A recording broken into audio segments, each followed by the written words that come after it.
Msikilizaji, hii ni sehemu ya 7 ya simulizi yetu inaitwa Ndizi kwa Mlenda iliyoandikwa na mtunzi Edgar Mbogo.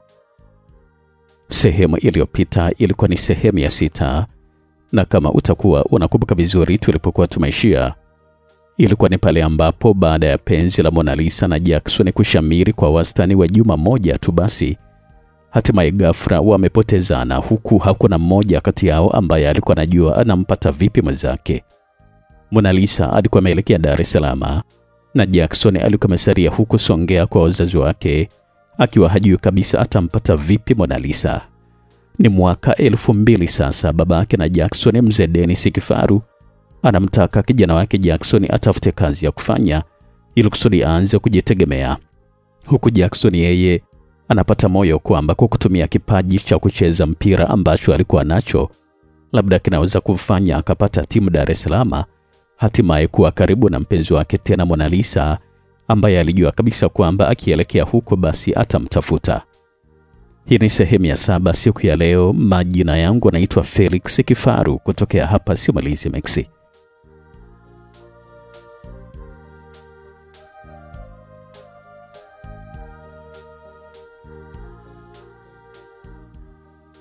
Mwaka 2000 ukaingia.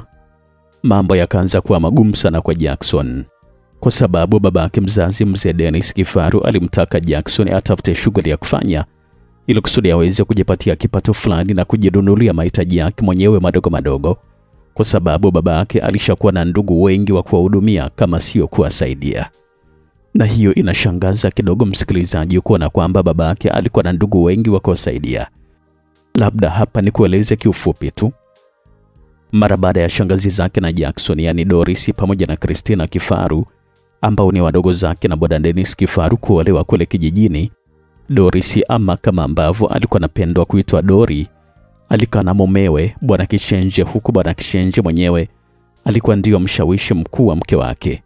Mchongo ulikuwa hivi: bwana Kishenje, ambaye ametokea kwenye ukoo unaosifika kwa uvivu na ulevi, alimchumbia Doris kwa tamaa ya maisha ambayo kwa 100% yalikuwa yanatokana na juhudi za kakake na Doris, yani bwana Dennis Kifaru, ambaye ndio babake mzazi na Jackson.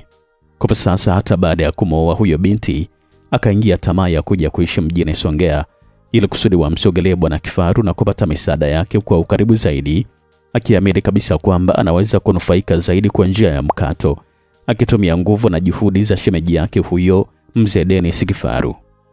Ni kweli kabisa hilo lilikuwa ni ombi moja tu, na Doris alikubaliwa kuhamia mjini kwa msaada wa kakake Dennis Kifaru, ambaye aliandika mkopo benki na kumfungulia Doris biashara ya duka na kisha kumpangia vyumba viwili katika maeneo ya Majengo ili kusudi aishi yeye pamoja na huyo mumewe.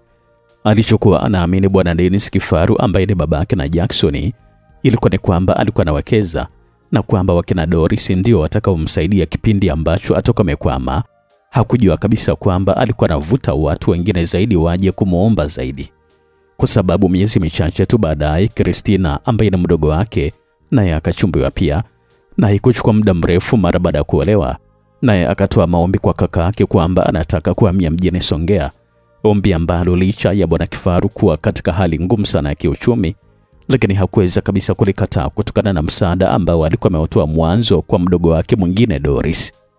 Christina pamoja na mume wake kuhamia mjini kulisababisha bwana Kifaru achukue mkopo mwingine tena benki, ambao ulipandishwa na ule wa kwanza. Kwa sasa Tina naye akapata duka pamoja na vyumba viwili vya kupanga, nguvu zote zikiwa ni za kaka yao Dennis Kifaru. Mwanzo bwana Kifaru alijua kwamba alikuwa ameshamaliza misaada hiyo na kwamba kile ambacho alikuwa anatakiwa sasa na kujipanga na kuandaa maisha ya watoto wake watatu, yani Jackson Kifaru pamoja na wadogo zake wawili ambao sasa walikuwa nasoma shule ya msingi. Lakini sasa kumbe alikuwa anajiongopea tu, kwa sababu baada ya mwaka mmoja kupita, wakati Jackson akiwa sasa ameshamaliza kidato cha 4, akaanza kutembelewa na ndugu wengi kutokea kwa mashemeji zake, na wote walikuwa nafika pale kwake kwa ajili ya kuishi. Na sio tu kwamba hao ndugu walikuwa nakuja kwa ajili ya kutembea tu na kusalimia, ni kwamba walikuwa nakuja na shida mbalimbali, yani kama sio kwamba walikuwa wanauguza magonjwa, na kwamba bwana Kifaru alikuwa anatakiwa kusaidia huduma ya chakula pamoja na pesa za matibabu, basi walikuwa nakuja na shida nyingine kabisa za kijamii. Ni kama tu nilivyokudokeza mwanzo hapo msikilizaji. Familia ya Bwana Kishenje walikuwa ni wavivu sana na walikuwa wamejaliwa ujanja mwingi sana, ikiwa ni pamoja na kujiweka mbele ya kifaru kwa ajili ya kuomba msaada, wakijifanya kwamba walikuwa ni watu wa karibu sana. Na baadaye kweli kabisa walifanikiwa kumteka Bwana Kifaru na wakaanza kufaidi mapato ya jasho lake bila kujali kwamba hata mwenzao alikuwa na familia za kuihudumia. Ilifika wakati Bwana Dennis Kifaru alikosa kabisa uwezo wa kuihudumia familia yake kwa sababu alikuwa anahudumia ndugu wa shemeji zake, huku shemeji zake wao wakiendelea tu na maisha mazuri kabisa bila kusumbuliwa na mtu yoyote ule. Na kuna wakati hao ndugu walikuwa nakuja kuomba misaada, mpaka unaweza kumhurumia Dennis Kifaru kwamba mbona hata yeye hajihudumi sana kama ambavyo anawahudumia hao ndugu zake. Na tena bora hata wangekuwa ndugu zake kabisa, bali walikuwa ni ndugu, yani kwa upande wa mdogo wake alikoolewa, mdogo wake Doris pamoja na mdogo wake mwingine Christina. Ndugu zao walikuwa nakuja kuomba sana misaada kwake, na yeye hakuwa anaweza kabisa kuwakatalia zaidi ya kuwasaidia. Lakini sasa baba Jakivu, najua hao ambao wanawasaidia wanaweza kujisaidia wenyewe.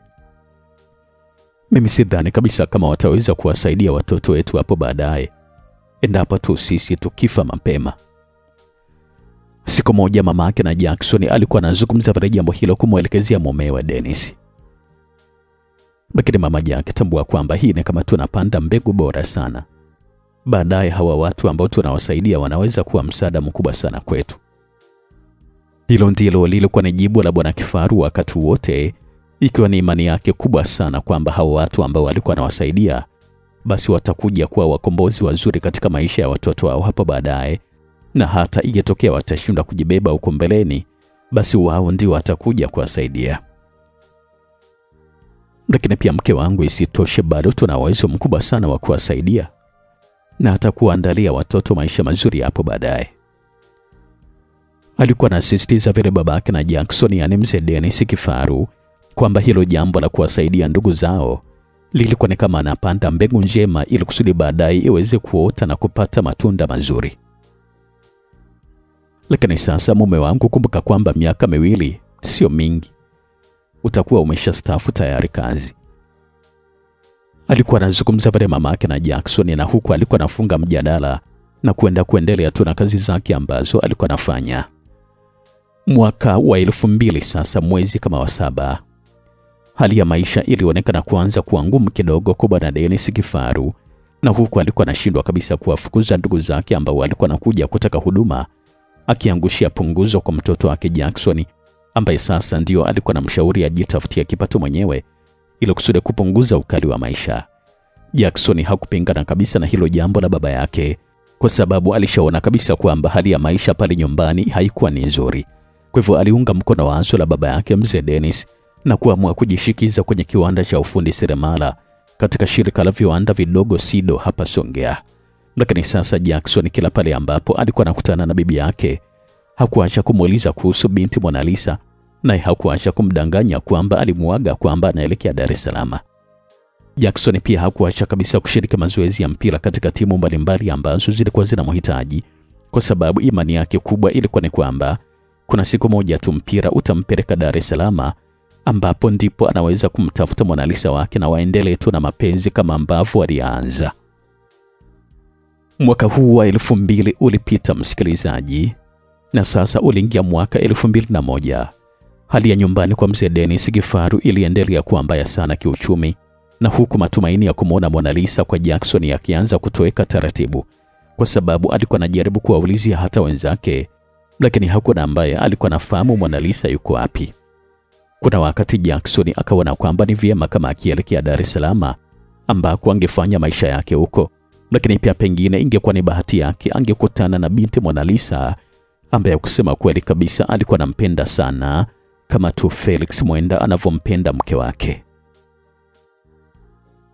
Lakini sasa ataweza kunikubali tena? Pengine mwenzangu atakuwa ameshapata mwanaume huko Dar es Salaam. Alikuwa anawaza vile tu Jackson, ambaye mwisho alikata shauri la kuhifadhi pesa kwa ajili ya kumsaidia nauli ya kuelekea Dar es Salaam kuanzia maisha. Mwaka wa 3, yani mwaka 2002, nao ulikuwa ni zaidi ya mwaka jana tu. Nyumbani kwa Bwana Kifaru mambo yalikuwa yanazidi kuwa magumu zaidi kiuchumi, kwa sababu kwa sasa ukiachana na mshahara kuwa ni mdogo kutokana na kulipa deni la milioni 1 kati ya milioni 2 ambazo alikuwa anadaiwa benki, pesa ambazo kwa mwaka huu 2001 na 2 zilikuwa ni kubwa sana. Lakini pia ndugu wa shemeji zake ni kama vile walikuwa wanaalikana na kupeana habari kwamba kuna sehemu ambayo wanaweza kupata msaada wa pesa, na huyo mtu alikuwa anatoa tu bila kujiuliza mara mbili. Yaani kila siku watu walikuwa wanaongezeka nyumbani kwa Bwana Dennis Kifaru kwa ajili ya kuja kuomba msaada. Lakini pia ukiachana na hilo, kwa siku za hivi karibuni kalianza kama mtindo fulani hivi kwa dada zake, yani Christina pamoja na Doris, kuja kuomba waongezewe pesa kwa ajili ya maduka yao ambayo Dennis aliwafungulia. Kwa maana kwamba biashara zao hazikuwa zinakwenda vizuri, Bwana Dennis naye bila kusita alikuwa anawaongezea mitaji zaidi. Na sio Bwana Kifaru pamoja na mke wake ama hata watoto. Hakuna mtu yoyote ambaye alikuwa anapata nguo mpya wala viatu. Achana kabisa na chakula kizuri ambacho ilikuwa ni kama shuleni tu ama magereza. Yaani pale ambapo walikuwa wanaingia mezani kwa ajili ya kula, iwe mchana ama hata usiku, walikuwa najua kabisa kwamba chakula ulikuwa ni mgali mchicha ama hata ugali maharage.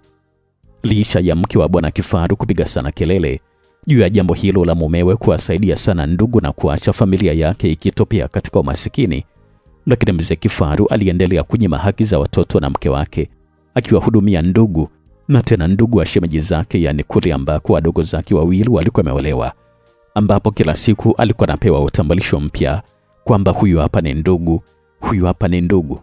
Kumbuka kwamba wakati huo, msikilizaji, bado alikuwa anamhudumia mama yake kule kijijini Lumesha, yani bibi yake na Jackson ambaye alikuwa anaumwa.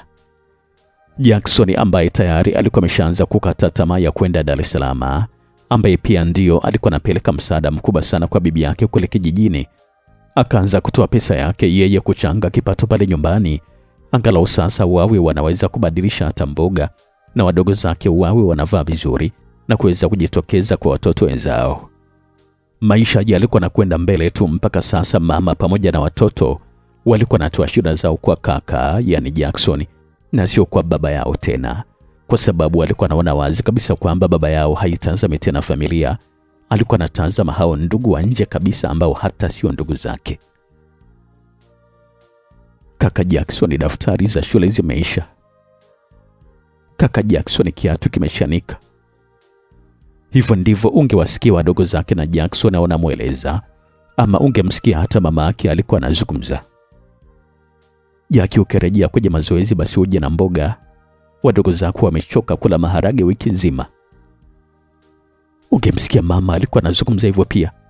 Na ukumbuke kwamba Jackson hakuwa mwenye kiwanda wala hakuwa ameajiriwa, lakini zile pesa ndogo ndogo tu ambazo alikuwa anapata katika kusaidia ufundi ndizo alikuwa anatumia kuisaidia familia, na huku akimwacha mzee wake, yani baba yake mzee Dennis Kifaru, akiwasaidia ndugu wa wadogo zake huku ambako walikuwa wameolewa.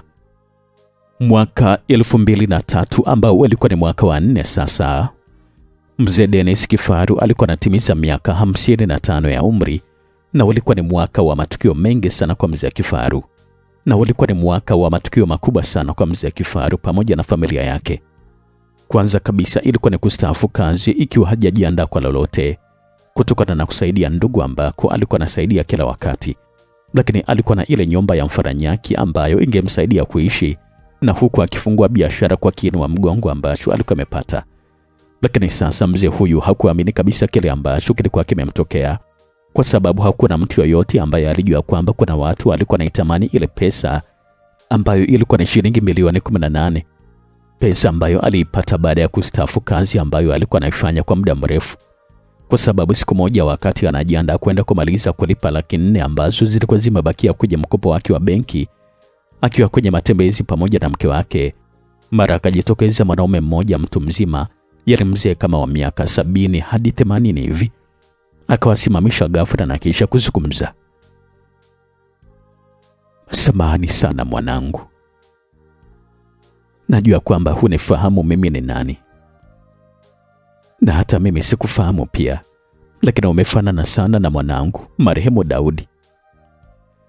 Alikuwa anazungumza vile mzee huyu ambaye alikuwa amevaa koti chakavu la suti pamoja na suruali chakavu, na chini miguuni alikuwa amevaa makubazi ambayo alikuwa amechanika. Pole sana mzee. Mimi naitwa Dennis Kifaru. Alikuwa anazungumza pale mzee Kifaru akionyesha alikuwa ni mtu mwenye tabasamu la ukarimu kama ambavyo ilikuwa kwa mke wake pia. Oh, unaona sasa wote majina yenu yameanzia na D. Sasa hivi angekuwa na miaka 50 au 55 hivi. Alikuwa anazungumza pale mzee yule ambaye alikuwa anaonekana wazi kabisa kwamba alikuwa na huzuni kubwa sana moyoni. Mzee Kifaru anamtazama mke wake ambaye pia alikuwa anamtazama kwa mshangao kabla hawajamtazama yule mzee ambaye ni kama vile alikuwa anataka kuondoka zake. Lakini baba, hata mume wangu naye ana umri wa miaka 55. Kusema kweli kabisa ni maajabu kweli kweli. Alikuwa anazungumza pale mama Jackson kwa sauti ambayo ilikuwa na mshangao mkubwa. Unasema kweli kabisa binti yangu? Alikuwa anauliza pale swali mzee yule kwa sauti ya mshangao iliyokuwa na mashaka. Ni kweli kabisa mzee. Kwa nini tuzungumze uongo ikiwa hatukujui wala wewe hutujui pia? Alikuwa anazungumza pale mzee Kifaru, na hapo sasa yule babu akatulia kidogo kama kuna jambo alikuwa anafikiria, na kisha akamtazama mzee Kifaru. Mwanangu, naomba unipatie mkono wako wa kulia. Alikuwa anazungumza pale yule mzee, na bwana Dennis Kifaru kweli kabisa alitoa mkono wake wa kulia bila kusita, na yule mzee alishika kwa mkono wake wa kulia na kisha akatazama kiganja cha bwana Kifaru. Babu alitumia sekunde kama 15 kutazama kile kiganja cha mkono cha babake na Jackson kabla hajakiachia na kumtazama Kifaru usoni, na huku alikuwa anatikisa kichwa chake. Kijana wangu, wewe ni zaidi ya Daudi, kwa sababu una mambo mengi sana ambayo ni lazima tu uyaweke sawa. Alikuwa anazungumza vile mzee huyu na kuacha midomo wazi Kifaru pamoja na mke wake. Unamaanisha kitu gani mzee? Mbona nakuwa sikuelewi? Alikuwa anauliza pale swali mzee Dennis, na huku alikuwa anamtazama yule mzee. Kijana, huu mkono wako umebeba na kusaidia watu wengi sana. Ninachosema ni kweli au sio kweli? Alikuwa anauliza pale swali mzee yule kwa sauti yake iliyokuwa na kutetemeka kwa uzee. Kifaru pamoja na mke wake wanatazamana, na kisha Dennis Kifaru anauliza, ni kweli kabisa mzee kama ambavyo anazungumza. Lakini sasa mimi kusaidia watu, tatizo linakuwa wapi? Anauliza pale swali Kifaru. Kusaidia watu sio tatizo kabisa kijana wangu, lakini tatizo ni giza lililopo mbele yako, linazima kabisa nyota yako ambayo umejaliwa na Mwenyezi Mungu. Alikuwa anazungumza pale mzee yule ambaye kama utamtazama msikilizaji unaweza kusema kwamba ameshachoka kuishi duniani. Hapo sijakuelewa kabisa mzee. Unamaanisha kitu gani kusema kwamba kuna giza liko mbele yangu? Alikuwa anauliza pale swali Kifaru ambaye sasa alianza kupata wasiwasi. Naona umasikini mkubwa sana kijana wangu. Naona kuna umasikini mkubwa sana unakuja kwako katika siku za usoni. Haijalishi kabisa kwa sasa una uwezo mkubwa kiasi gani, lakini hapo baadaye utakuwa ni masikini mkubwa sana kuliko wale ambao ulikuwa unawasaidia. Na hakuna hata mtu mmoja uliokuwa unamsaidia atakuja kwa ajili ya kukupatia msaada wowote ule. Alikuwa anazungumza pale mzee yule. Kusema kweli kabisa kauli hizo ziliwashtua sana babake na Jackson pamoja na mke wake. Samahani sana mzee. Hapa tunazungumza tu, tuko njiani. Nilikuwa naomba basi uniambie nifanye kitu gani ili kusudi niepukane na hilo jambo. Alikuwa anazungumza pale bwana Kifaru kwa ombi, na huku yeye pamoja na mke wake walikuwa katika sura za kutia huruma. Hapo sasa mzee huyu anavuta pumzi ndefu na kisha kuishusha kama ambavyo alikuwa ameivuta.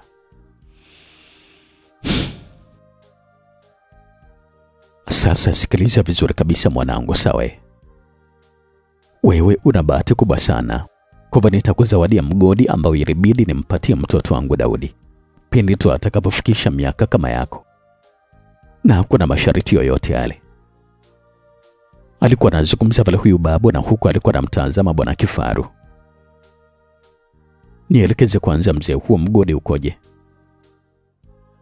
Alikuwa anauliza pale swali bwana Kifaru, ambaye ni kama vile alikuwa ameshanganyikiwa kwa kile ambacho alikuwa amesikia.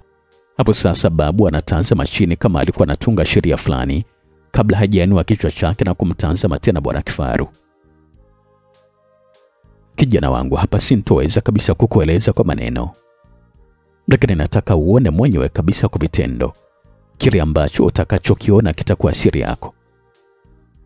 Alikuwa anazungumza vile huyu mzee kwa sauti ya chini kidogo. Sawa mzee, kwa sasa nitaonaje? Alikuwa anauliza pale mzee Kifaru.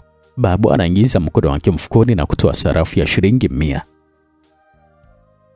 Chagua sehemu nzuri kabisa nje ya nyumba yako na ufukie muda wote ule hii sarafu pasipo mtu yote ule kukuona. Asubuhi nenda katazame. Hakikisha hiyo sehemu unaijua wewe pamoja na mke wako tu basi. Alikuwa anazidi kuzungumza pale mzee huyu, na huku alikuwa anampatia Kifaru ile sarafu, maelezo ambayo Kifaru pamoja na mke wake hawakuyaelewa kabisa na kitu gani ambacho mzee alikuwa anamaanisha. Kwa sasa hii maana yake ni nini mzee? Alikuwa anauliza pale swali Kifaru, ambaye bado ni kama vile alikuwa katika wenge. Hilo ni shamba la muda mfupi kijana wangu. Unatakiwa kulivuna kadiri vile ambavyo utakuwa naweza. Ndani ya siku 3 tu litatoweka. Lakini pia kwa hakika utakuwa ni mtu mkubwa sana ambaye kila mtu hapa Songea pamoja na mikoa mingine atakuheshimu. Alikuwa anazungumza pale huyu babu na kuwafanya wakina Kifaru pamoja na mke wake washindwa kabisa kuvumilia, kwa sababu waliguna kabisa baada ya mzee huyo kuzungumza vile. Lakini sasa hilo linawezekana vipi babu? Na ni kwa nini wewe upo kama hivi wakati unaweza kufanya kama hivyo na ukawa mtu mkubwa kama ambavyo unasema? Alikuwa anauliza pale swali bwana Kifaru. Hapo sasa babu anatikisa kichwa kwa masikitiko makubwa na kisha kuzungumza. Hiyo ni mali ya marehemu Daudi mwanangu, ambaye angeweza kufanya hivyo na ikawa. Aliitwa Msumbiji, lakini umri ulikuwa bado, na wewe pekee ndio mwenye nyota kama ya kwake, ndio maana nakupatia. Alikuwa anazungumza pale mzee yule. Hapo sasa bila kujiuliza mara mbili bwana Kifaru anaacha tabasamu pana sana usoni. Sasa mzee, kwani wewe unaishi wapi? Na unaonaje kama ukienda kuishi na sisi ili kusudi na wewe uweze kufaidi matunda ya hii nyota ya Daudi kama ambavyo anasema?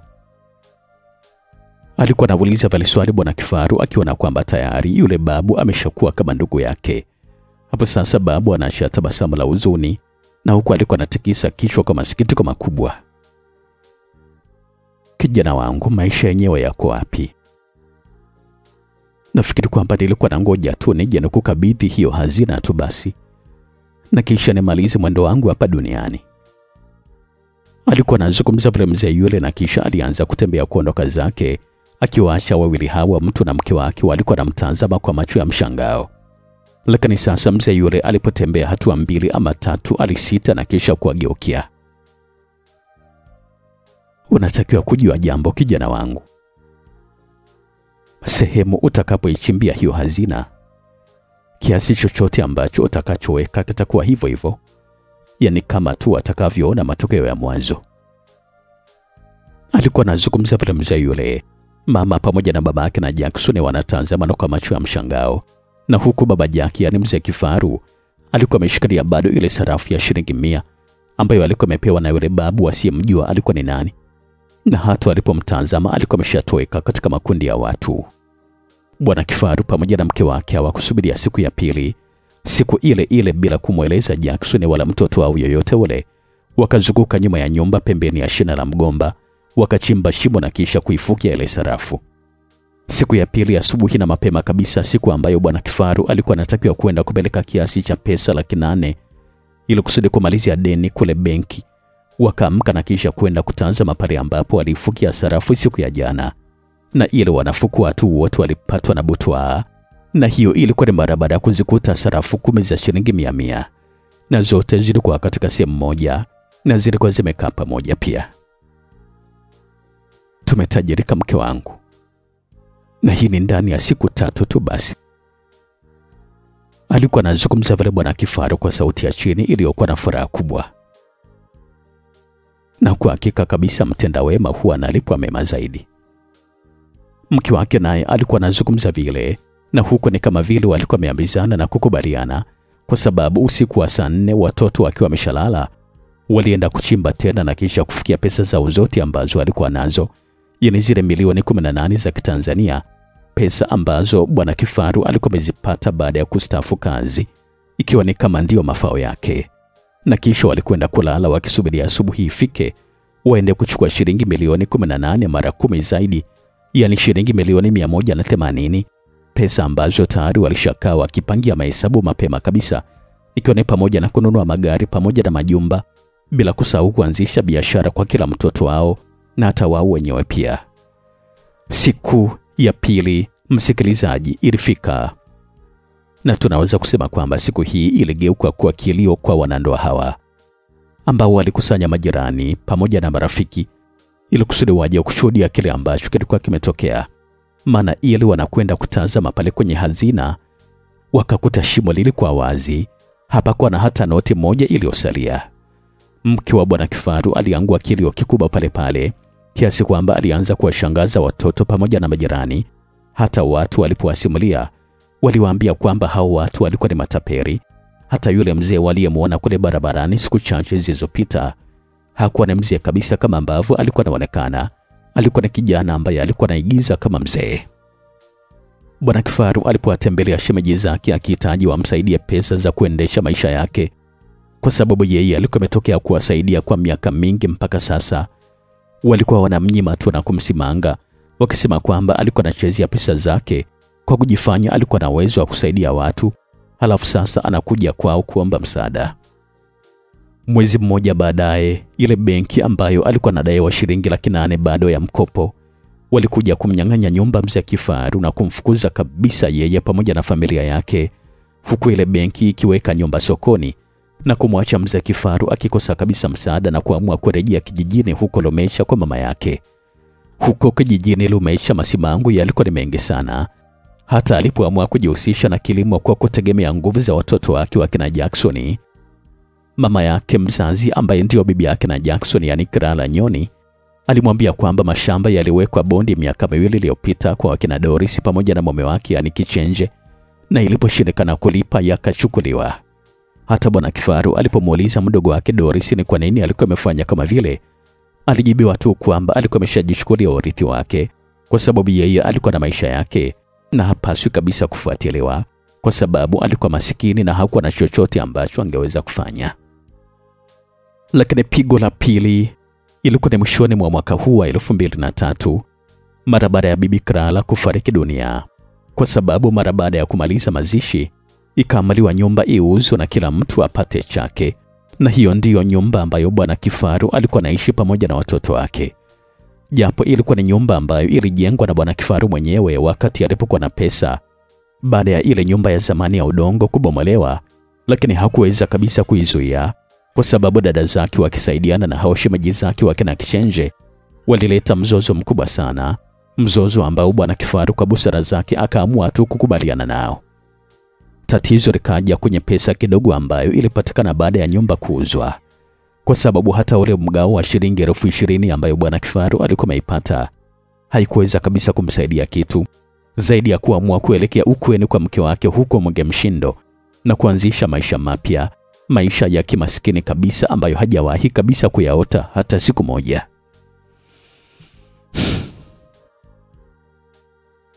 Kusema kweli kabisa, mke wangu wakati ule ulikuwa naona mbali sana, na sasa ndio naona kwamba sikuwa sawa kabisa kukupinga katika mawazo ambayo ulikuwa unanipatia. Alikuwa anazungumza pale bwana Kifaru siku moja akiwa ametoka kwenye kibarua cha kulima, kazi ambayo alikuwa anaifanya kwa kushirikiana pamoja na mke wake pamoja na watoto wake wote watatu bila kujali umri ambao walikuwa nao. Lakini mimi siwezi kabisa kukulaumu mume wangu, kwa sababu ulikuwa nafanya kwa wema tu na sio kwa ubaya. Lakini roho za watu ndizo hazina kabisa shukurani kama ambavyo unaona. Alikuwa anazungumza vile mama Jackson ambaye mara nyingi alikuwa anajifungia tu ndani na kuangua kilio, na kitu ambacho kilikuwa kinamliza zaidi ilikuwa ni masimango makubwa kutoka kwa mawifi zake, yani Christina pamoja na Doris, waliokuwa na wasimanga kila siku pamoja na waume zao ambao zamani waliwasaidia kwa hali na mali kuinuka kimaisha, wakiamini kwamba kuna siku na wao wangekuja kuwasaidia. Lakini sasa sio tu hawakupata msaada, bali pia walikuwa wanaambulia masimango pamoja na manyanyaso makubwa. Tatizo wifi na wewe ulishindwa kabisa kumshauri mumeo. Mkachezea pesa wakati ambazo mlikuwa nazo, mkagawa tu kwa watu kama vile mnagawa karanga, na nyingine mkawapatia matapeli wakawapiga. Sasa sisi tuwasaidia kitu gani? Siku moja Doris alikuwa anazungumza vile kumwelekezea wifi yake. Katika upande wake kijana Jackson Kifaru kule Mwenge Mshindo, yeye alianza kuchaka na kuwa kama kijana aliyezaliwa na kukulia kijijini sasa. Kiufupi alianza kufanana kabisa na mazingira kule kijijini, na kwa matumaini ya kutimiza ndoto zake za kumwona Mona Lisa yakiwa yanatoweka kabisa kichwani. Kijana Jackson Dennis Kifaru ambaye alishaanza kufanya mazoezi ya mpira wa miguu na sasa kujikita katika kilimo ili kusudi kuisaidia familia yake, alikuwa anawaza mambo mengi sana msikilizaji, hasa alipokuwa anatazama maisha ya wazazi wake na wadogo zake wawili ambao kiufupi walianza kwa kuishi mjini na sasa walikuwa wanatakiwa kushiriki kilimo cha jembe la mkono katika umri mdogo ili kusudi maisha yapate kuendelea. Na kilichokuwa kinamuumiza zaidi bwana Jackson na kuamua kuchukua maamuzi magumu ilikuwa ni tukio la kuugua kwa mama yake mzazi ambalo lilikuja kutokea mwanzoni mwa mwaka 2004, akiugua ghafla kabisa na kukimbizwa katika hospitali huko Songea mjini ambako alifanyiwa uchunguzi na kupewa kitanda kwa maana kwamba alilazwa. Akiwa pamoja na watu wawili wa karibu, bwana Kifaru alibakia hospitali kwa mke wake, na huku alikuwa anamwagiza kijana wake Jackson aende pamoja na wadogo zake wawili kwa shangazi yao Doris ambaye ndiye alikuwa na mdogo wake bwana Kifaru, akaomba hifadhi ya kupumzika huko kipindi ambacho yeye alikuwa anamuguza mke wake, kwa sababu wasingeweza kabisa kukaa kule kijijini peke yao, ikiwa ni pamoja na kupata msaada wa chakula cha mgonjwa pamoja na chakula cha wao wenyewe pia.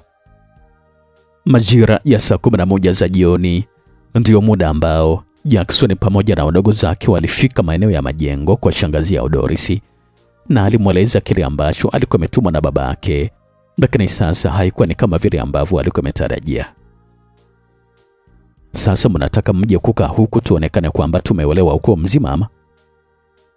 Yalimtoka maneno ya shombo shangazi Doris na kuacha mdomo wazi Jackson pamoja na wadogo zake ambao toka mwanzo tunawataja hatukujua kabisa walikuwa naitwa akina nani. Hapa kwangu kusema kweli kabisa jamani, siwezi kuwajanza wote. Alikuwa anazungumza vile Doris, kauli ambayo Jackson hakutegemea kabisa kuisikia. Lakini shangazi, basi naomba uwasaidia wadogo zangu tu wawili basi. Mimi nitajua kitu gani ambacho nitafanya. Alikuwa anazungumza vile Jackson ambaye alikuwa anajua kabisa kwamba ufahari ambao alikuwa nao shangazi yake Doris ulikuwa unatokana na shughuli za baba yake. Miaka ile ambayo alikuwa anakuja kuomba msaada na baba yake alikuwa anamsaidia mpaka kufungua biashara, mpaka kodi ya nyumba ambayo alikuwa anakaa Doris pamoja na mume wake Kichenje. Baba yake anakumbuka vizuri kabisa ndio ambaye alikuwa anaitoa. Lakini sasa leo alikuwa anashindwa kabisa kuwasaidia.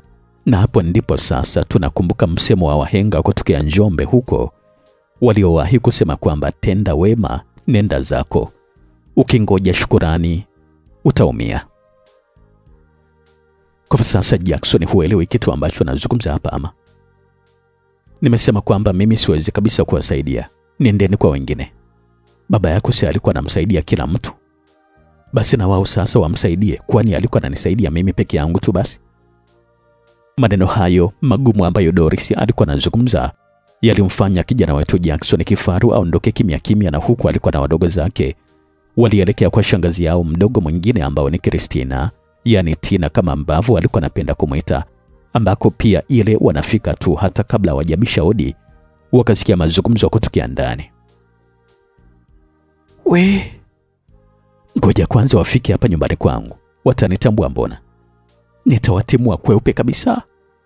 Wao si walikuwa wanafaidi maisha huko mjini miaka yote, wakati sisi tuko kijijini tunatabika, tuna kilimo kuanzia asubuhi mpaka usiku. Basi sasa ni zamu yao kutabika. Jackson alikuwa anaisikia vizuri kabisa sauti ya shangazi yao Tina, ambaye ni wazi kabisa kwamba alikuwa anazungumza na simu. Wakati huo tayari simu za mkononi zilikuwa zimeshaanza kuingia. Yaani kaka naye kusema kweli kabisa mjinga sana. Yeye pamoja na mke wake wakaamua kupeleka pesa zote kwa mganga kuliko kuja kutupatia sisi ndugu zake. Alafu sasa hivyo anataka kuja kutusubua sisi kuwaleta watoto wake. Nasema kabisa kwamba kwangu asije kabisa. Ilikuwa nazidi kusikika tena sauti ya Christina huko ndani ya nyumba. Ilikuwa nazungumza vile. Ilikuwa naonyesha wazi kabisa kwamba kuna mtu alikuwa anazungumza naye kwenye simu. Jackson ambaye alijua fika kabisa kwamba alikuwa anazungumziwa yeye pamoja na wadogo zake wawili. Anawatazama hawa wadogo zake waliobeba mifuko ya plastiki maarufu kama rambo kwa wakati huo, na anawaonyesha ishara ya kugeuza na kurejea kule ambako walikuwa wametoka. Kigiza cha usoni tayari kilikuwa kimeshaanza kwa sababu ilikuwa naelekea saa 1 za usiku. Jackson pamoja na wadogo zake wanatembea kuelekea hospitalini ambako ndiko walikuwa wamewaacha wazazi wao, baba pamoja na mama ambaye alikuwa anaumwa. Njia nzima Jackson alikuwa anawaza kile ambacho alikuwa amekisikia huko kwa mashangazi wake wawili, yaani shangazi yake Doris Kifaru pamoja na shangazi wa pili Christina Kifaru, ambao walikuwa ni wadogo zake kabisa na baba yake, na alitokea kuwasaidia kwa kila hali ambayo alikuwa anapitia miaka michache tu iliyopita.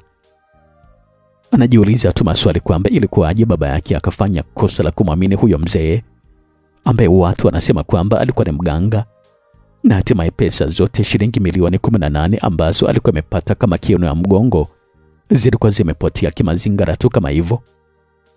Jackson anaendelea kuanza tu mpaka alipofika hospitalini, na huku akiwa ameongozana na wadogo zake wawili akamkuta baba yake mzee Kifaru akiwa amekaa kwenye mabenchi ya kusubiria wagonjwa, na alikuwa anasinzia tu kwa uchovu maskini. Mara bwana Kifaru alipoona watoto wake walikuwa nakuja na mifuko ya rambo mikononi, alitabiri kile ambacho kilikuwa kimetokea huku ambako alikuwa ametoka. Kwa sasa mzee Kifaru akajikuta alikuwa anatokwa na machozi mwenyewe, kwa maana kwamba kutokana na kukosekana kwa sehemu ya kulala kwa watoto wake, basi pia hapakuwa na sehemu yoyote ya kupata chakula kwake yeye pamoja na mke wake ambaye alikuwa hoi bintabu ni hospitali pamoja na watoto watatu pia. Jackson akiwa na machungu makubwa sana katika moyo wake, anawaacha baba yake pamoja na wadogo zake Simon pamoja na Timon. Yeye anatoka pale hospitali na kwenda kukaa kwenye uzio wa NPF, sehemu ambayo hakuwa na lolote la kufanya zaidi ya kwenda kujiweka mbali tu na baba yake mzee Kifaru ambaye machozi alikuwa anamtoka bila kizuizi kabisa. Na siku zote wanasema kwamba ukiwa na mzazi wako analia machozi, basi jua wazi kabisa kwamba kuna kitu kikubwa sana kimemuumiza. Jackson alikaa tu na kujaribu kukumbuka mambo mengi sana yaliyopita. Alikumbuka wakati ndugu zake kule kijijini Rumeisha wakiishi kwa furaha na kuonekana familia bora, na yote ilikuwa ni kwa ajili ya baba yake ambaye alikuwa anatoa pesa nyingi kwa ajili ya familia hiyo, huku wao wakiishi maisha ya kawaida kabisa na pesa nyingi za baba yake zikienda kuwasaidia ndugu. Jackson pia anakumbuka wakati shangazi zake wawili Doris pamoja na Christina walipofika nyumbani kwao mjini pamoja na ndugu wao wamezao, na baba yake aliwapatia pesa nyingi tu ambazo sasa zinaendesha maisha yao na zinawafanya wawe jeuri na roho ngumu kabisa, wakishindwa kuwasaidia kama watu wasiowajua. Jackson Kifaru, ni wewe kweli? Hiyo ilikuwa ni sauti ya kike ambayo ilikuja kumstua Jackson kutokea kwenye lindi zito la mawazo. Mawazo ambayo yalikuwa na kumbukumbu nyingi zilizokuwa na uchungu mkubwa. Jackson anageuza sura na kumtazama mtu ambaye alikuwa amemsemesha kwa kumtaja jina lake. Wa kwanza kabisa kumuona alikuwa ni mwanaume mtu mzima ambaye alikuwa amembeba mtoto wa kiume mwenye umri wa kama miaka 2, na pembeni yake alikuwepo mwanamke mwenye umri wa kati ambaye alikuwa anamtazama kwa macho ya mshangao. Mwalimu Eustace, shikamoni. Alikuwa anasalimia vile Jackson, na huku alikuwa anajaribu kujichangamsha sura itoke kwenye uchungu na simanzi ambayo alikuwa nayo, na sasa iwe katika muonekano wa furaha. Marahaba Jackson, na mbona hivyo? Yaani imekuaje tena? Mbona hapa na tena usiku? Alafu sasa Mwalimu Eustace anashindwa kabisa kuzungumza zaidi, akionekana kwamba alikuwa anashindwa kuelewa jambo fulani. Hapa napunga tu upepo Mwalimu Eustace. Tumekuja hapa hospitali kwa sababu mama anaumwa. Alikuwa anajibu vile Jackson ambaye kusema kweli kabisa alikuwa anatamani kumaliza Mwalimu Eustace shida zake zote ambazo alikuwa nazo, lakini kwa sababu yeye alikuwa ni mwanamume hakuona kama kujieleza shida itakuwa ni sawa. Hebu subiri kwanza, Jackson. Unasema kwamba umekuja hospitalini kutokea wapi?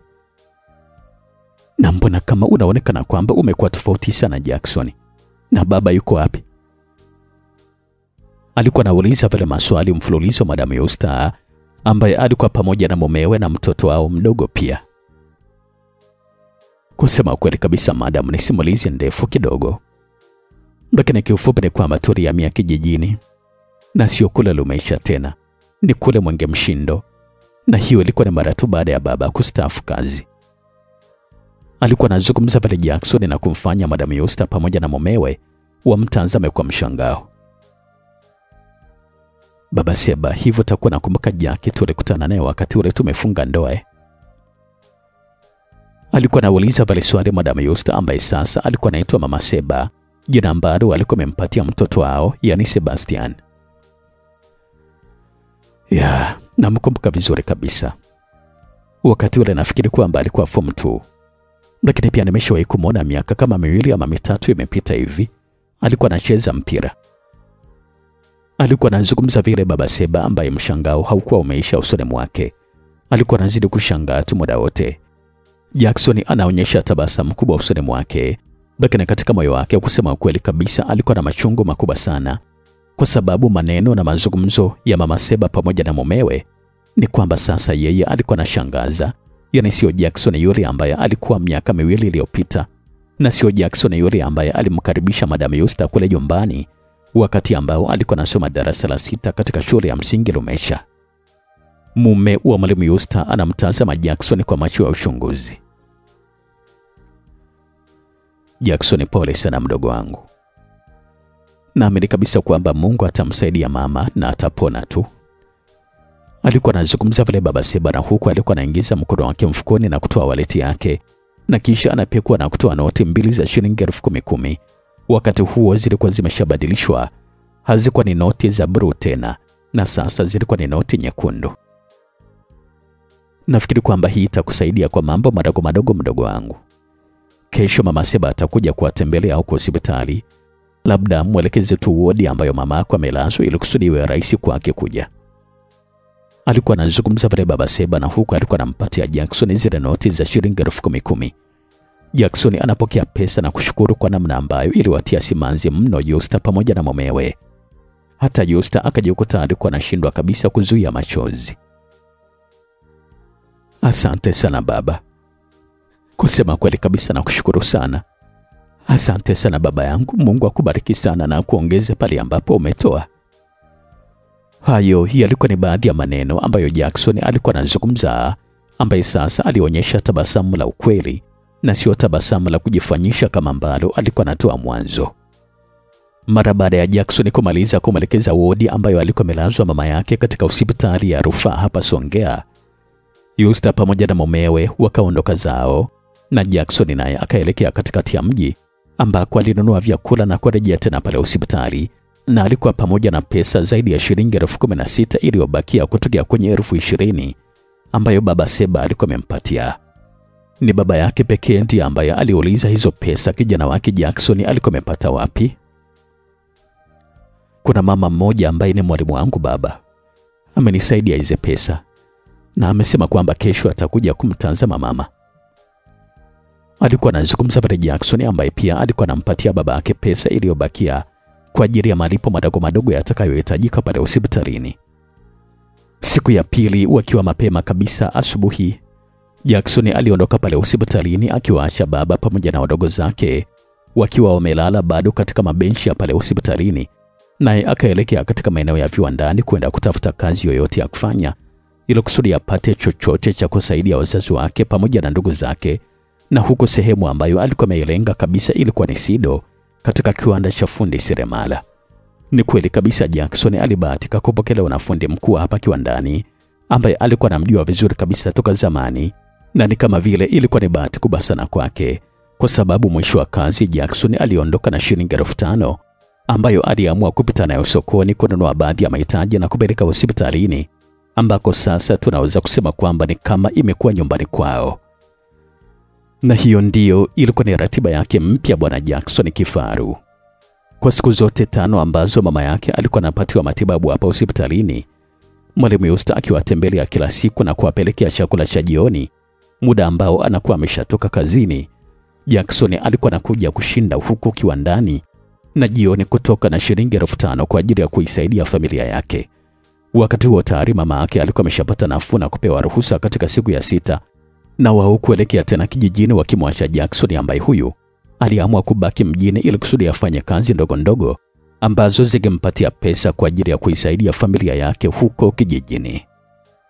Na hivyo ndivyo ilivyokuwa kwa Jackson Kifaru, msikilizaji, ambaye licha ya siku za mwanzo kukosa kabisa sehemu ya kukaa hapa mjini na kuishia kulala kwenye kibanda cha walinzi pale pale kiwandani Sido, lakini kile ambacho alikuwa anapata alikuwa anajibana na kuwatumia ndugu zake kijijini, pamoja na kuwanunulia mahitaji muhimu pia ambayo alikuwa nakabidhi kwa watu ambao walikuwa nakwenda kijijini ama watu ambao walikuwa nakuja kutokea huko kijijini. Jackson alionekana kuchaka kwa sura pamoja na mwili pia, kwa maana kwamba hakuwa tena Jackson yule wa shule ya msingi Lomecha ama Jackson yule wa shule ya sekondari Songea mjini, ambaye alikuwa anawavutia wasichana kwa uchezaji wake wa mpira kila siku. Ilifika wakati hata marafiki zake waliocheza ama kukua pamoja utotoni ama shuleni hawakutaka kabisa kusimama pamoja naye hata kwa dakika moja tu. Zaidi wangesalimiana tu na kupishana kama watu ambao hawakuwa kabisa wanajuana. Na hiyo ilikuwa ni kwa upande wa marafiki zake wa fulana. Ilikuwaje katika upande wa wasichana? Kusema kweli kabisa, ilikuwa ni habari ngumu sana kuisikia. Ilikuwa inatia uchungu sana msikilizaji, kiasi cha kumuumiza moyo, kwa sababu hata yeye ilifika wakati alikuwa anawakimbia wasichana waliokuwa namjua na kubadilisha njia ambayo alikuwa anapita au hata kuficha sura yake, kwa sababu ilikuwa ni aibu kubwa sana wasichana ambao walikuwa namjua kumuona katika hali kama ile. Chanzo cha hayo yote ilikuwa ni siku moja mida ya mchana, idadi kubwa ya wafanyakazi wa pale kiwandani walikuwa wamekwenda kujipatia chakula cha mchana. Kijana Jackson Kifaru alikuwa amejilaza juu ya benchi moja la pale pale kiwandani. Alikuwa anasubiria tu maandazi mawili ambayo alikuwa amemwagiza mwenzie, akifanya kwamba ndio chakula chake cha mchana siku ya leo, na huwa anafanya hivyo siku zote kwa ajili ya kuhifadhi pesa ambazo alikuwa anazituma huko kijijini kwa wazazi wake. Mara wakaja wateja wawili wa kike waliovaa vizuri kabisa na kupendeza. Mmoja kati ya wale wateja Jackson alikuwa anamjua vizuri kabisa. "Teddy, mambo vipi?" Alikuwa anasalimia vile Jackson kwa sauti ya uchangamfu. Lakini sasa cha kushangaza ni kwamba yule binti ambaye alikuwa amesalimiwa alimtazama Jackson kwa macho ya dharau, kiasi kwamba yule mwenzake alishangaa. Jackson alikuwa anahisi labda alikuwa amefananisha na kwamba hakuwa Teddy kama ambavyo alikuwa anajua yeye mwanzo. "Teddy jamani, mbona kaka wa watu anakusalimia wewe umemkaushia tu?" Alikuwa anazungumza vile dada mwingine kwa sauti ya kulalamika hivi. "Kwa sasa umeniona mimi ni mtu wa kusalimiwa na watu wa ovyo ovyo kama huyo, si ndio?" Alikuwa anazungumza vile huyo msichana ambaye alikuwa anaitwa Teddy, na huku alikuwa anatazama kushoto na kulia. "Lakini sasa jamani Teddy, si mtu anakufahamu asikusalimie?" Alikuwa anazungumza vile huyo mwanamke mwingine ambaye alikuwa anaonyesha kutopendezwa na kitendo cha mwenzake kuonyesha dharau kwa Jackson. "Atakuwa amenifananisha tu bwana. Sijuani kabisa na watu wa hivi mimi hata siku moja. Ama wezena unaonaje mimi naweza kuwa najuana na mtu wa namna kama hii kweli?" Alikuwa anauliza vile swali Teddy, na huku alikuwa anageuka na kuonyesha umbo lake kutoka upande wa nyuma. Hapo sasa Jackson anaacha tabasamu la kinyonge, na huku alikuwa anatazama pembeni. Ukweli ni kwamba Jackson alikuwa anamjua vizuri kabisa Teddy, ama kwa jina lake halisi alikuwa anaitwa Telesia, jina ambalo ndilo alikuwa amepewa na wazazi wake. Na sio tu kumjua kwa umbali, bali Jackson alikuwa amesoma na Telesia shule ya msingi toka darasa la kwanza katika shule ya msingi Mfaranyaki, kabla hawajaenda pamoja katika shule ya sekondari na Mtumbo, ambako ndiko walimaliza wote shule kidato cha 4. Kwa nyongeza tu ni kwamba achana na kwamba hapo mwanzo walikuwa wanaishi mtaa mmoja kule Mfaranyaki kabla benki haijaja kuchukua nyumba yake na Jackson, kisa tu hawajamaliza mkopo. Lakini pia Teresia alikuwa ni mmoja kati ya wasichana ambao walikuwa natamani kulipata penzi la Jackson wa zamani, lakini sio Jackson huyu wa sasa. "Karibuni niwasaidie tafadhali." Alikuwa anazungumza bali Jackson kwa sauti ya upole iliyokuwa na tahadhari kubwa. Kwa inamaanisha kwamba hapa upo peke yako tu ama? Anauliza vile swali Teresia, na huku alikuwa anamtazama Jackson kuanzia juu mpaka chini kabisa na kurudia tena kumtazama kuanzia chini kwenda juu. Wanakuja kwa sababu wametoka mara moja hapa. Alikuwa anazungumza vile Jackson kwa sauti yake ile ile ya upole, na hapo Teresia anamgeukia mwenzie. Unasemaje Zena, tusubirie ama tuje baadaye? Alikuwa anauliza vile swali Teresia kwa sauti fulani iliyokuwa na nyodo na madoido, iliyokuwa na lengo la kumkera mtu. Zena hakujibu kitu, badala yake anamgeukia Jackson. Samani kaka, sisi tumekuja hapa kuweka oda ya makochi. Sijui utaweza kutusaidia. Hivi huwezi hata kuangalia mtu wa kuzungumza naye Zena kuhusu pesa? Wengine ni watu ambao wanakuaga na mikosi tu. Unaweza kujikuta na wewe umeshakuwa maskini kama yeye. Alikuwa anazungumza pale Ted kumkatiza Zena kile ambacho alikuwa anazungumza hata kabla hajamaliza, na kisha alianza kutembea kuondoka zake, na Zena alikuwa anamfuata kwa nyuma. Kusema kweli kabisa hilo lilimuumiza sana Jackson kifaru, ambaye alikuwa anajiuliza mara mbili kwamba kile ambacho alikuwa amemkosea Ted kilikuwa ni kitu gani. Na ukichukulia kwamba yeye alikuwa anajua nusu ya historia ya maisha yake, na hata janga lilokuwa limewakuta la familia yake kutepeliwa pesa na kunyang'anywa nyumba na benki, vyote alikuwa anajua. Na kiufupi ni kwamba yeye Teresia ndio alikuwa anatakiwa kumwonea huruma Jackson, lakini badala yake alikuwa anamuona kama kinyesi. Jackson aliwasindikiza tu kwa macho Ted pamoja na Zena mpaka walipotoweka mbali kabisa na upeo wa macho yake, na kisha akarudi tena kukaa pale kwenye benchi, na huku alikuwa anawaza na kujitathmini. Ukweli hata yeye alikubaliana tu na Ted kwamba yeye hakuwa Jack wa zamani, na sasa amekuwa Jackson mwingine kabisa. Jackson ambaye pengine hata akikutana na Mona Lisa asingeweza kabisa kuruhusu hata amsogelee.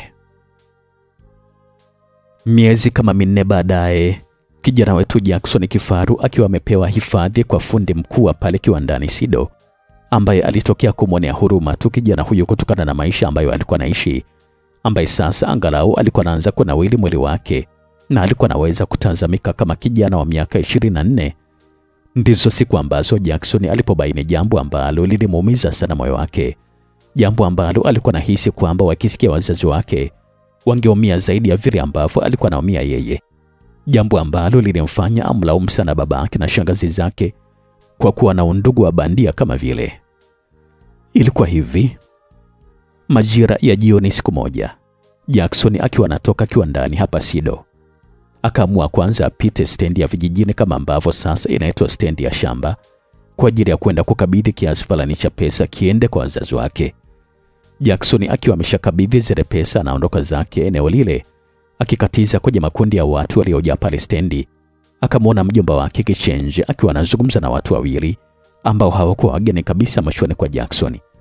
Jackson ambaye hakuwa na mpango wa kumsalimia wala kuongea na mjomba huyo Kichenje, ambaye alikuwa ametokea kumchukia kwa tabia zake ambazo alikuwa anaonyesha na mke wake, yani shangazi yake Doris, aliendelea tu kutembea kuelekea upande ule ambao ndio upande wa kutokea. Na ilivyokuwa bahati sasa, Jackson kabla hata hajawafikia, Kichenje tayari alikuwa anaaga na kuondoka zake, akiwaacha wale jamaa wawili ambao walikuwa anazungumza nao, ambao walikuwa na vijana wa zamani kutokea kijijini Lumecha, vijana ambao yeye Jackson alikuwa anajua vizuri kabisa kipindi ambacho alikuwa anasoma darasa la 6 kule Lumecha. Lakini sasa alipowakaribia wale jamaa ambao walikuwa wanamsindikiza Kichenje kwa macho, mara akamsikia mmoja wao alikuwa anazungumza. Na kusema ukweli kabisa, wazee Kichenje ana bahati kubwa sana. Yani kwa ule uvivu wake hakuna ambaye alikuwa anategemea kama angefikia hatua kama hii. Kila mtu alijua kabisa kwamba asingeweza hata kununua shati lake la kuvaa mwenyewe. Lakini sasa amekuwa ni mtu wa maana kabisa hapa mjini. Alikuwa anasikika kijana mmoja alikuwa anazungumza vile.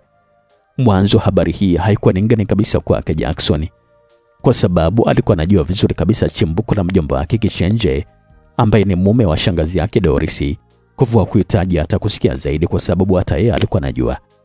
Lakini sasa kabla hajafika mbali, Jackson akasikia maneno ya kuvutia zaidi kutoka kwa wale vijana. Bahati ya wapi bwana? Kwani wewe hujasikia kwamba alituma watu kumtapeli shemeji yake mzee Kifaru? Unajua, kusema kweli kabisa amemfanyia kitu kibaya sana shemeji yake. Sasa hivi mzee wa watu amekwenda kujificha kijijini Mwangemshindo huko. Hana hata shilingi 100. Alikuwa anazungumza vile kijana mwingine, na huku alikuwa anaonyesha kupinga kauli ya mwenzake. Habari hiyo kusema kweli kabisa inamstua sana Jackson, ambaye anajikuta alikuwa anasimama, anashindwa kabisa kugeuka wala kupiga hatua mbele zaidi, baada ya kugundua kwamba kumbe yule mzee aliyewatapeli pesa shilingi milioni 18 ulikuwa ni mchezo uliopangwa na hawa wakina Kichenje kwa makusudi kabisa. Lakini sasa sinasikia zile pesa walitoroka nazo wale matapeli jamani. Na Kichenje hakuambulia hata senti 5. Japo yeye ndiye aliyosuka mpango kwamba mzee Kifaru amepokea kinwa mgongo chake kuvua pange mpango kwa ajili ya kumpora hizo pesa. Jackson akamsikia kijana mwingine alikuwa anazungumza vile. Jackson hakuwahi kabisa kuwa na desturi ya kuwa ni mkorofi, lakini safari hii alikosa kabisa kuvumilia, kwa sababu alitimua mbio mara moja kuelekea kule ambako mjomba wake Kichenje alikuwa ameelekea, ambaye hakufika mbali kabla hajamfikia. Alimkuta alikuwa anataka kuvuka barabara aende upande wa pili. Mjomba. Jackson alikuwa anaita vile na kumfanya Kichenje agairi kuvuka barabara na kusimama. Akageuka nyuma na kutazama kama mjomba aliyeitwa alikuwa ni yeye ama vipi. Kichenje anapomwona Jackson, yale mtoto wa shemeji yake mzee Kifaru, anakunja sura kwa hasira pamoja na chuki. Vipi, sema shida yako, ulikuwa na shida gani? Lakini kama ni pesa, mimi sina kabisa pesa hapa. Alikuwa anazungumza vile Kichenje kwa sauti ambayo ilikuwa imejaa chuki. Mimi sijawahi kabisa kupokea pesa yoyote kutoka kwako mjomba. Na kile ambacho nataka ni kuahidi kwamba sintoweza kabisa kupokea pesa yoyote kutoka kwako. Alikuwa anazungumza vile Jackson, ambaye alikuwa anaonyesha kwamba alikuwa na hasira kali sana dhidi ya mjomba wake Kichenje, kiasi cha Kichenje mwenyewe kumshangaa. Kichenje anamtazama Jackson, ambaye siku zote alikuwa ni kama baba yake, ni mpole na msikivu kama watu wa Njombe kwa kina Felix Mwenda. Anamtazama kwa sekunde chache, na huku katika moyo wake alikuwa anajiuliza ni kitu gani ambacho kimemfanya Jackson azungumze kama hivi ama awe na hasira kama hivi. Kwa sasa alikuwa anahitaji kitu gani Jack? Alikuwa anauliza pale swali Kichenje, na huku alikuwa anajitahidi kukaza sauti yake. Jackson anatazama kushoto na kulia, anaona kuna watu wawili watatu walikuwa anawatazama, na kisha anageuka na kumtazama mjomba wake Kichenje. Leo sintozungumza kitu chochote kile mjomba, lakini nasema tu kwamba leo ndio nimekujua wewe ni mtu wa namna gani. Miaka yote toka umemoa shangazi sijawahi kabisa kujua wewe ni nani. Leo ndio nimejua wewe ni nani. Alikuwa anazungumza pale Jackson, ambaye sasa alitumia sauti tulivu kabisa ya chini, na hiyo inamstua kidogo mjomba wake Kichenje, ambaye anakosa kabisa jibu la kwa nini Jackson alikuwa amezungumza kama vile. Kwa sasa Jackson, naona sasa umeanza kunikosea adabu mimi mjomba wako, si ndio? Alikuwa anauliza pale swali Kichenje kwa sauti ya ukali, na huku alikuwa anamtazama Jackson usoni. Nasema kabisa kwamba leo sintozungumza kitu mjomba, lakini nakuahidi kabisa kwamba utalipa kile ambacho umemfanyia baba yangu. Alikuwa anazungumza pale Jackson kwa sauti yake ile ile yenye utulivu, na kisha alianza kuondoka zake, akimwacha Kichenje na maswali mengi sana kichwani mwake. Ukweli ni kwamba Kichenje alivuka barabara na kuelekea nyumbani kwake, na huku maneno ambayo Jackson alikuwa amezungumza yalikuwa yanazidi kujarajia kichwani mwake. Maneno hayo yalikuwa yanazidi kuzunguka kichwani mwake. Mwanzo bwana Kichenje alianza na kujaribu kukumbuka mambo ambayo yalimfanyia mzee Kifaru yalikuwa ni mambo gani. Na moja kati ya tukio lilikuwa ni lile tukio la kuwatuma watu kuiba pesa za kinwa mgongo cha mzee Kifaru. Pesa ambazo mpaka leo hata yeye zilikuwa zinamuuma sana rohoni, hasa mara baada ya watu ambao walikuwa wameshirikiana nao na kuwapatia mchongo kutoroka na pesa zote milioni 18 bila yeye kuambulia hata shilingi moja. Lakini naamini kabisa kwamba hili hatoweza kabisa kulijua. Sasa litakuwa ni jambo gani ambalo anasema kwamba nimemfanyia baba yake? Ama ni kwa sababu tu nimekataa kuwasaidia? Alikuwa anajiuliza pale maswali bwana Kichenje, ambaye mwisho wa siku anaamua kupotezea mawazo hayo. Japo alitumia muda mrefu sana kuondoa mawazo hayo kichwani, kwa sababu alikuwa hajawahi kabisa kutegemea kumwona Jackson akiwa kama vile mbele yake. Lakini hawezi kabisa kunifanya lolote lile, na ni mshamba tu kama babake. Hivyo ndivyo Bwana Kichenje alivyomaliza kujipatia moyo. Jackson ambaye alikaa siku 3 usiku na mchana akiwa anawaza juu ya kile ambacho alikuwa amesikia juu ya wizi ambao babake Mzee Kifaru alifanyiwa, na huku mshirika mkubwa akiwa na shemeji yake na baba, yani Bwana Kichenje, ambaye hata wakati maisha yao yalipokuwa magumu alikuwa anawasaidia kwa hali na mali, yani licha kushindwa kabisa kumlipa wema wake ambao aliwatendea kuwasaidia, yeye ndio kwanza alikuwa anamuongezea umaskini wa kutupa kama hivi. Jackson anapata uchungu mkubwa sana katika moyo wake, hasa pale ambapo alikuwa anaiona ile nyumba yao ya zamani ambayo ilikuwa na maandishi makubwa meusi kwenye kuta zake kwamba inauzwa na benki, kwa maana kwamba bado ilikuwa haijanunuliwa na mtu yoyote ule, na ilikuwa inazidi kuchakatwa siku hadi siku, kwa maana kwamba haikuwa na uangalizi wowote ule. Nasema kwamba ni lazima tu nipambane ili kusudi kuja kuikomboa familia yangu. Lakini nasema kabisa kwamba wakina shangazi na akina mjomba sintokuja kabisa kuwasamehe. Alikuwa anajisemea vile Jackson, ambaye toka siku ile alianza kufanya kazi kwa juhudi, na huku alikuwa anapata pesa zaidi na kuigawa mara 2. Nusu alikuwa anatuma nyumbani kijijini huko Mwenge Mshindo, na nusu alikuwa anahifadhi kwa ajili ya kufungua biashara baadaye, ambayo alikuwa anaamini kabisa kwamba itakuwa ni mkombozi wa familia yao. Uhifadhi wa pesa ambao Jackson alikuwa anaufanya ulifanyika kwa muda wa mwezi mmoja tu, kwa sababu wakati wa kiangazi mwezi wa 6, Jackson ambaye sasa alikuwa amehifadhi kiasi cha shilingi 20,000 alipewa wazo la kwenda Dar es Salaam, ambako huko aliaminishwa kwamba kwa juhudi zake za kazi angefanikiwa kabisa kimaisha. Jackson ambaye aliibua tumaini la kumwona tena mpenzi wake Mona Lisa huko Dar es Salaam, ni kweli kabisa alipanga safari yake vizuri kabisa na kuelekea Dar es Salaam, akishukia maeneo ya Mbezi, na huku akiwa na akiba ya pesa shilingi 2,400 tu, na huku akiwa hajui kabisa atafikia wapi na atalala kwa nani na atakula wapi pia. Msikilizaji, sehemu ijayo itakuwa ni sehemu ya 8. Majina yangu naitwa Felix Mwenda. Tutaanzia hapa Mbezi, Dar es Salaam, Tanzania, ambako kijana wetu Jackson Kifaru, mara baada ya kufanya kazi kwa muda mrefu kiwandani huko Songea, sasa ameamua kuja Dar es Salaam kwa ajili ya kutafuta maisha zaidi, na huku akiunganisha na wazo lake la kwamba huku atatumia muda pia kumtafuta mpenzi wake Mona Lisa ambaye walipotezana miaka michache iliyopita. Na huu ndio mwisho wa sehemu ya 7. Tukutane sehemu ijayo.